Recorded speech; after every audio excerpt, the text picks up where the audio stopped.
One of my favorite addiction recovery tools is called the Faster Scale, and it was created by the founder of the Genesis Project, and his name is Michael Dye. So, what is the Faster Scale? Let's find out.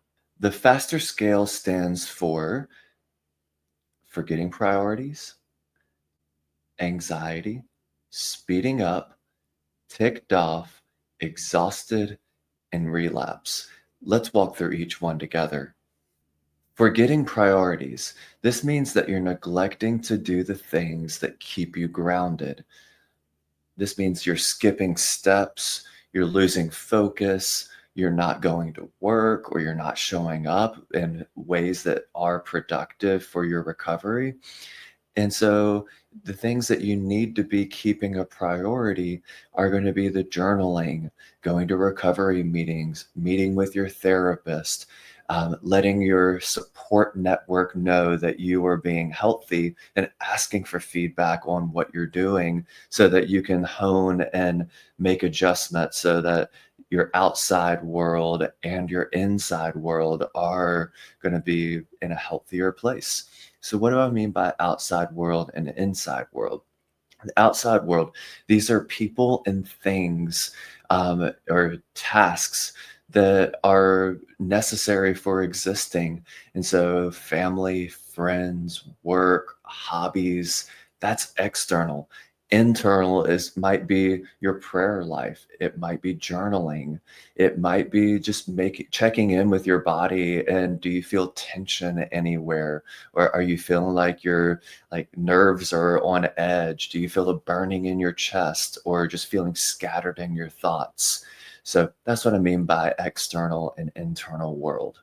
Up next, we have anxiety. So culture throws out the term anxiety for any time anybody is feeling anything. So let's talk about what anxiety is. Anxiety is when you start to feel dysregulated, maybe stress, worry, or fear. Those things tend to creep up a little bit more, maybe in higher intensities than they normally would on a normal day. Maybe the things that would normally roll off your back are causing you a little bit of tension or stress. Some signs would be trouble sleeping, irritability, stomach problems, or even racing thoughts. Let's watch out for anxiety. S, speeding up. When you try to outrun your emotions by staying busy, distracted, or even hyper productive. So, some signs would be overworking, overcommitting, and not leaving space for yourself to feel. When you use busyness as a coping tool, this is a surefire sign that you're on the road to relapse. T, ticked off.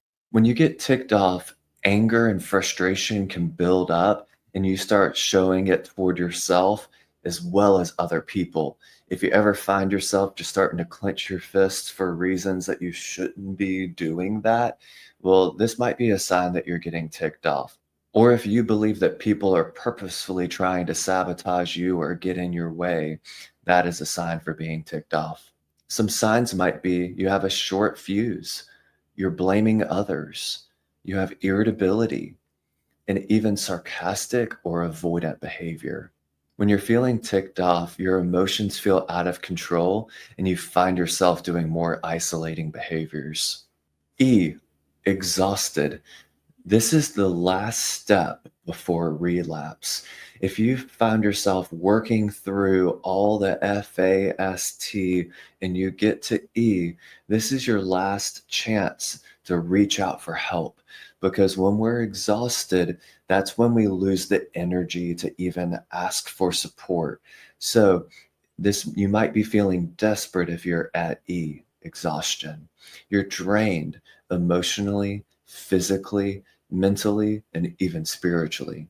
If you find yourself saying, I don't care anymore, then you know you're in exhaustion. And finally, R, relapse. This is what you did not want to happen. This can mean the returning of a substance, an unhealthy behavior, or even a harmful pattern. Relapse often begins before the action. It happens emotionally and relationally. It's important to recognize that this is an opportunity to return and not a failure. And so hopefully you can catch it at an emotional or relational standpoint before you're getting to an action.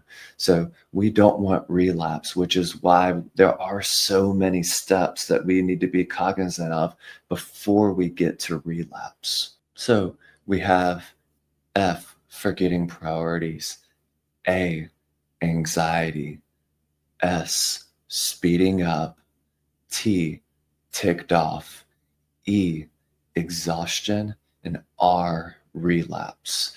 The faster scale is an incredible tool that we want to use to help us work to prevent a relapse. So, how do you do it?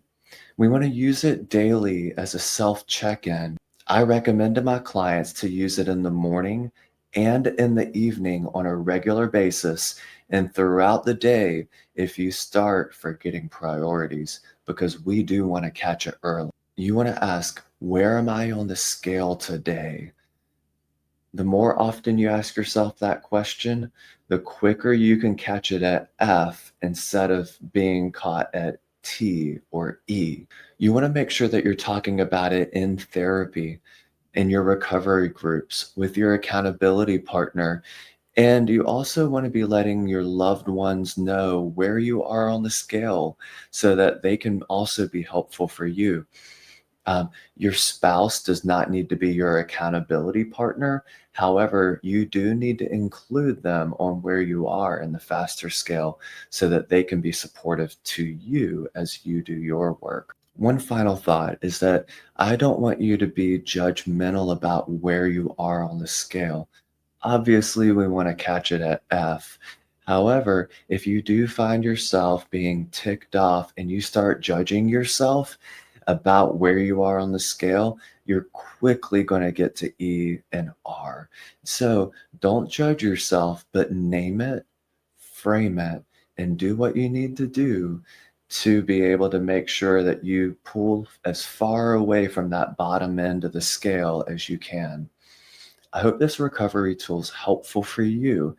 If you're seeing a therapist, talk with your therapist about this and how you can utilize it in your recovery. This is helpful not only for alcohol and substance, but also for process addictions and sexual addictions. My name's Adam, and I'm really happy to share with you this recovery tool because it's one that I use with many of my clients.